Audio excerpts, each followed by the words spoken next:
Hindi naman na-move ang Diyos. Hindi naman natatouch ang Diyos. Kapag pinangangalandakan natin sa Kanya, mahal kita, mahal kita, mahal kita. Mas natatouch ang Diyos kapag naniniwala ka na mahal ka niya. Sapagkat yung pagmamahal mo sa Kanya, pwedeng pagdudahan pa. Pero yung pagmamahal ng Diyos sa'yo, hindi mo kinakailangang pagdudahan. Sigurado yan. Hindi napipilitan ng Diyos kapag siya'y tumutulong sa atin. At sino tayo para pilitin siya? Di ba? Kailangan pa rin natin constantly ay manalangin. Pero hindi upang siya ay pilitin, kundi upang ang relasyon natin sa Diyos ay mas lalo pang lumalim. Experience will tell us na mas lumalalim ang relasyon natin sa isang tao kapag lagi nating nakakapiling, nakakausap, nakakanig ito. Bigyan mo po kami ng aming kakanin sa araw-araw. Hindi, Lord, sige na. Hindi mo kailangan gawin yan. Kasi hindi mo kailangan pilitin ng Diyos.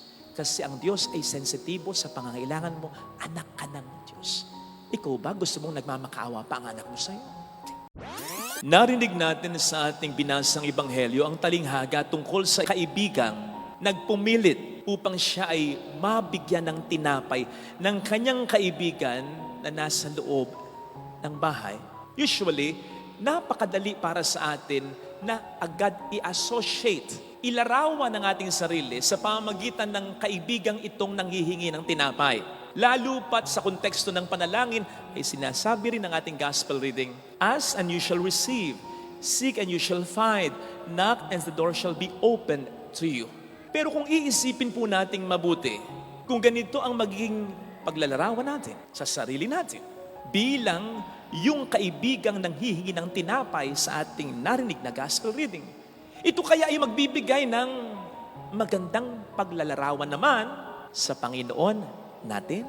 Kasi kung tayo ang siyang ilalarawan, gaya ng iniisip natin, nung kaibigang pahingi naman ng tinapay at nagpupumilit na siya ibigyan, it will follow then na ang ilalarawan naman nung kaibigang nasa loob ng bahay na hinihinga ng tinapay ay ang Panginoon naman.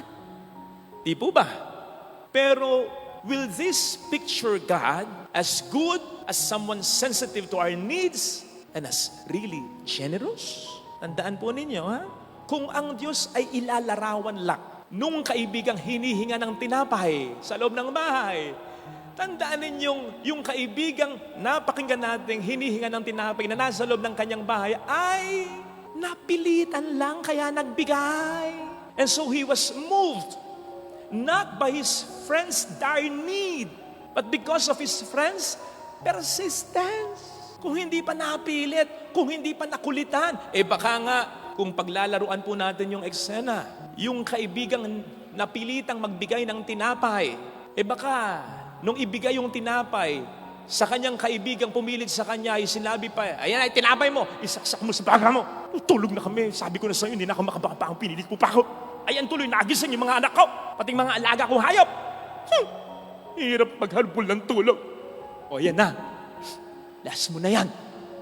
Sapagkat mula ngayon, wala ka ng kaibigan. Sabay, slam ng pintuan. Isipin nga ninyo, ganun ba ang Diyos? Ang Diyos ba kumikilos? Hindi dahil tayo may matinding pangangailangan, kundi dahil siya'y napipilitan lang na pagkatapos magbigay, ay baka tayo pa'y pagalitan. Last mo na yan, ang kulit mo. Huwag namang ganyan. Na sa ating paglalarawan, maging maganda ang imahe natin at wala na tayong pakialam sa maging imahe ng Panginoon natin. Imagine being represented by a friend who is persistent, positive, and then allowing God to be represented by a friend who is inconsiderate, negative. Huwag ganon.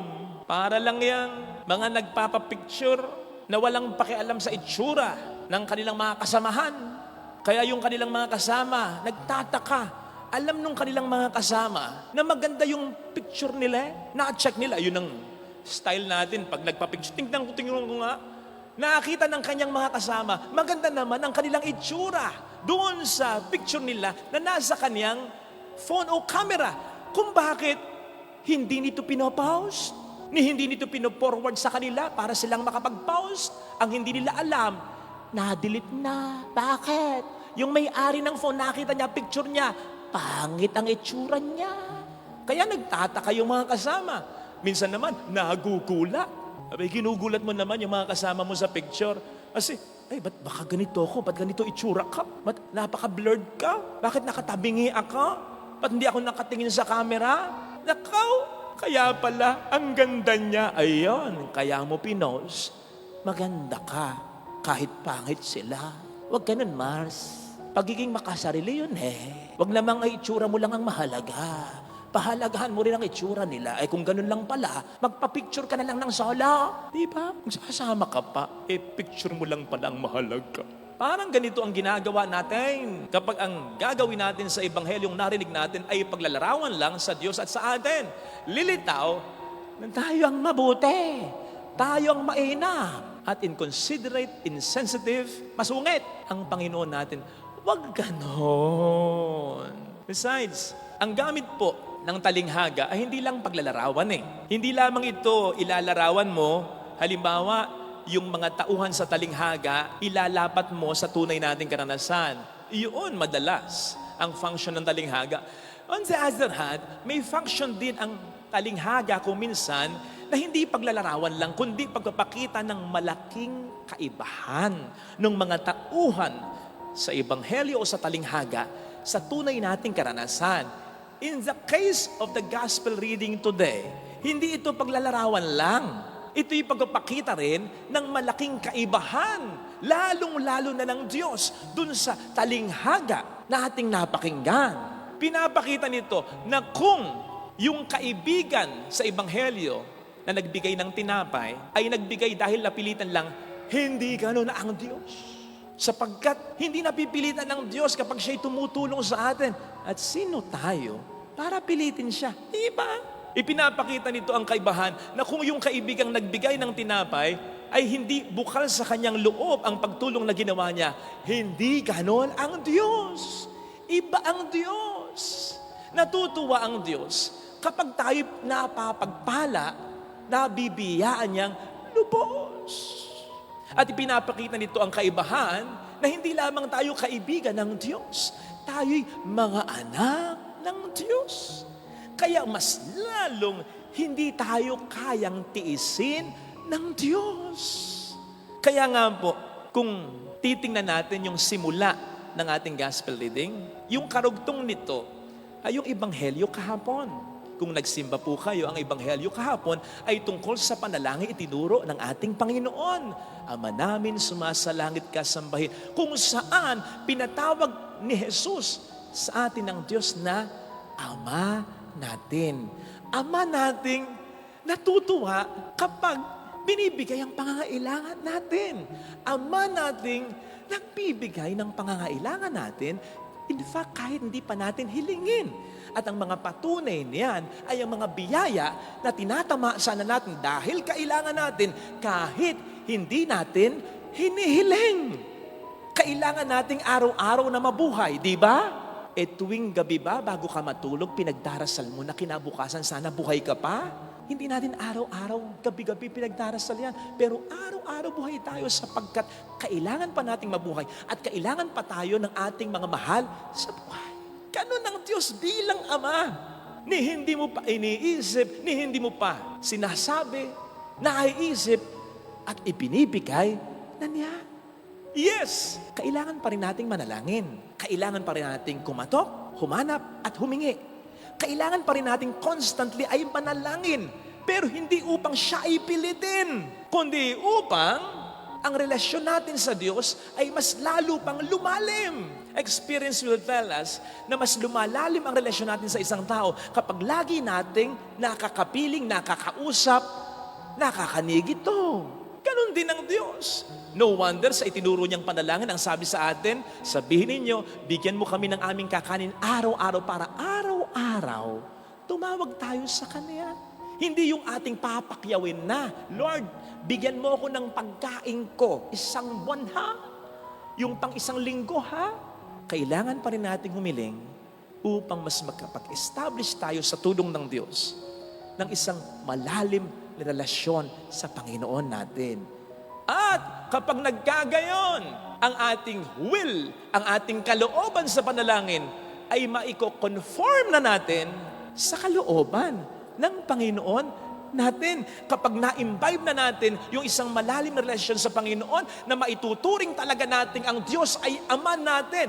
Kapag naituring talaga natin ang Diyos ay Ama natin, hindi na magiging mahalaga ano ba ang kalooban natin, kundi kung ano ang kalooban ng Diyos para sa atin. Sapagkat alam natin bilang Ama, siya ang pinaka-nakakaalam ng kailangan at makatutulong sa atin. No wonder, sa bandang huli, ang sabi dito ay, because the Father in heaven gives the Holy Spirit to those who ask Him. Ano ba ang function ng Espiritu Santo? Ang Espiritu Santo ang siyang mas nagpapalalim ng ating relasyon kay Kristo. Hindi ba't ang sabi ng ating Panginoon bago siya lumisan sa mundong ito, ang Espiritu Santo ang siyang mas magpapaalala, magpapaunawa ng lahat ng sinabi ko sa inyo. Sa gayon, mas lalo nyo akong makikilala, mas magiging close tayo. Ayun ang function ng Espiritu Santo. At ang Espiritu Santo kaugnay nito ay nagbibigay ng mga regalo, gifts, like wisdom and understanding, upang hindi lang lumalim ang relasyon natin sa Panginoon natin, kundi upang mailapat na natin hindi ang kalooban natin, Lord, kundi ang kalooban mo para sa amin. In that way, hindi na mangyayari na sa kahit pangitain natin, kahit sa pag-iisip natin, ay magiging mas maganda na ang image natin kaysa sa image ng Panginoon natin. Hindi na mangyayari yun. Sapagkat maunawaan na natin na kung nagnanais tayo na matupad ang mga hinihiling natin, ganun din ang Panginoon natin. Na kung nagnanais tayo sa ating mga panalangin na maganda ang mangyari sa buhay natin, ganun din ang Panginoon natin. Na kung mabuti tayo, mas mabuti kayo sa atin ang Panginoon, ang Ama natin. Kaya nga, hindi naman sinabing, beg and you shall receive. Ang sabi, humingi lang. Hindi mo kailangan magmakaawa sa Diyos. Humingi ka lang araw-araw. Lord, bigyan mo po kami ng aming kakanin sa araw-araw. Hindi, Lord, sige na. Hindi mo kailangan gawin yan. Kasi hindi mo kailangan pilitin ng Diyos. Kasi ang Diyos ay sensitibo sa pangangailangan mo. Anak ka ng Diyos. Ikaw ba gusto mong nagmamakaawa pa ang anak mo sa'yo? Ikaw ba gusto mo pag humihingi yung anak mo sa'yo, nahihiya sa'yo? Daddy, pwede po. Hindi. Gusto mo yung naniniwala siya, hindi lang sa kaya mong ibigay yung hinihiling niya, kundi dahil sa naniniwala siyang mahal mo siya. Minsan ay nasabi ko na hindi naman na-move ang Diyos. Hindi naman natatouch ang Diyos. Kapag pinangangalandakan natin sa Kanya, mahal kita, mahal kita, mahal kita. Mas natatouch ang Diyos kapag naniniwala ka na mahal ka niya. Sapagkat yung pagmamahal mo sa Kanya, pwedeng pagdudahan pa. Pero yung pagmamahal ng Diyos sa'yo, hindi mo kinakailangang pagdudahan. Sigurado yan. And besides, kung kayong mga ama na hinihinga ng inyong mga anak dahil naniniwala silang may kapangyarihan kayong ibigay ito at may pagmamahal kayo na ibigay ito, mapapahindian nyo ba sila? Kung mapahindian nyo man sila, di ba't bumabawi kayo sa ibang bagay sa kanila? Yun ang sinasabi sa Ebanghelyo. Kung kayong mga ama na makasalanan, may sumpong, selfish kung minsan, puro trabaho kung minsan, walang amor sa inyong mga anak kung minsan, bumabarkada ba kung minsan hindi family man, kung kayong mga ama ay mabuti sa inyong mga anak, gaano pa kaya ang inyong amang na sa langit?